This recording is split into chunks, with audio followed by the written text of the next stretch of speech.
ಬರಹ ಎಷ್ಟು ಮುಖ್ಯ ವಿದ್ಯಾರ್ಥಿಗಳಿಗೆ ಅಂತ ಹೇಳ್ತೀರಾ? ಎಸ್. ಯಾಕಂದರೆ ನಾವು ಆಗಲೇ ಮಾತಾಡಿದ ಹಾಗೆ 3 ಗಂಟೆಯಲ್ಲಿ ಬಿಡಿಸಬೇಕು ಅನ್ನೋದೊಂದು ನಿಯಮ ಇದೆ. ಮತ್ತು 3 ಗಂಟೆಯನ್ನು ನೀವು ಡಿವೈಡ್ ಮಾಡಿದಾಗ ಪ್ರತಿ ಪ್ರಶ್ನೆಗೂ ಕೂಡ ಇಂತಿಷ್ಟು ಸಮಯ ಅಂತಿದೆ. ಓಕೆ. ಅಂದರೆ ಯಾವುದೋ ಒಂದು ಪ್ರಶ್ನೆ ನಿಮಗೆ 1 ಅಂಕಕ್ಕಿರ್ತದೆ, 2 ಅಂಕಕ್ಕಿರ್ತದೆ, 3 ಅಂಕಕ್ಕಿರುತ್ತೆ ಅಥವಾ 4, 5 ಅಂಕಗಳು ಕೂಡ ಇರಬಹುದು.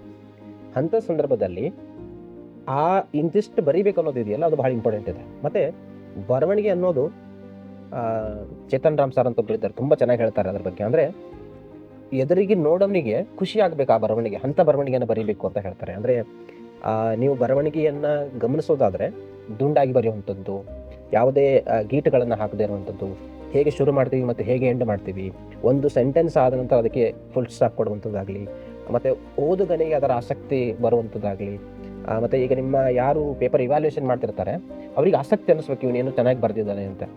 ಮತ್ತು ಅಲ್ಲಲ್ಲಿ ನಮ್ಮ ತುಂಬ ವಿದ್ಯಾರ್ಥಿಗಳು ಈ ಲೇಖನ ಚಿಹ್ನೆಗಳನ್ನು ಮಿಸ್ ಮಾಡ್ತಾರೆ. ಲೇಖನ ಚಿಹ್ನೆಗಳನ್ನು ಸರಿಯಾಗಿ ಬಳಸುವಂಥದ್ದು, ಮತ್ತು ಪ್ಯಾರಾಗಳನ್ನು ಮಾಡಿ ಬರೆಯುವಂಥದ್ದು, ಮತ್ತು ಸ್ಪಷ್ಟವಾಗಿ ಬರೆಯುವಂಥದ್ದು.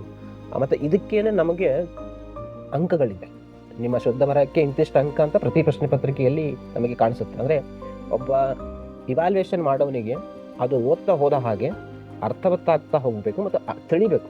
ಅಂಥ ಬರವಣಿಗೆ ಮಾತ್ರ ನಮಗೆ ತುಂಬ ಮುಖ್ಯ ಆಗುತ್ತೆ. ಅದಕ್ಕಾಗಿ ವಿದ್ಯಾರ್ಥಿಗಳು ಪ್ರಶ್ನೆಗೋತ್ತರಗಳನ್ನು ಬರೆದು ಪ್ರಾಕ್ಟೀಸ್ ಮಾಡುವಂಥದ್ದು ಮತ್ತು ತಮ್ಮ ಬರವಣಿಗೆ ಹೇಗಿದೆ ಅನ್ನೋದನ್ನು ಪುನಃ ನೋಡ್ಕೊಳ್ಬೇಕಾಗಿರ್ತದ್ದು ಬಹಳ ಇಂಪಾರ್ಟೆಂಟ್ ಇದೆ. ಅದ್ರ ಮೂಲಕ ವಿಶೇಷವಾಗಿ ನೀವು 4-5 ಅಂಕಗಳಿಗೆ ಬರೆಯುವಾಗ ಓದ್ತಾ ಹೋದ ಹಾಗೆ ನಿಮ್ಮ ಬರವಣಿಗೆ ಪೂರ್ತಿ ಗೊತ್ತಾಗುತ್ತೆ. ಹೇಗೆ ಬರೆದಿದ್ದಾನೆ, ಎಷ್ಟು ದುಂಡಾಗಿ ಬರೆದಿದ್ದಾನೆ, ಎಷ್ಟು ಅಚ್ಚುಕಟ್ಟಾಗಿ ಬರೆದಿದ್ದಾನೆ, ಯಾವ ಸೆಂಟೆನ್ಸ್ ನಂತರ ಯಾವ ಸೆಂಟೆನ್ಸ್ ಬರೆದಿದ್ದಾನೆ, ಒಂದು ಪ್ಯಾರಾದಿಂದ ಇನ್ನೊಂದು ಪ್ಯಾರಿಗೆ ಹೇಗೆ ಕನೆಕ್ಷನ್ ಇದೆ, ಇದು ಎಲ್ಲವೂ ಕೂಡ ನಿಮ್ಮ ಬರವಣಿಗೆಯಲ್ಲಿ ಕಾಣಿಸುತ್ತೆ.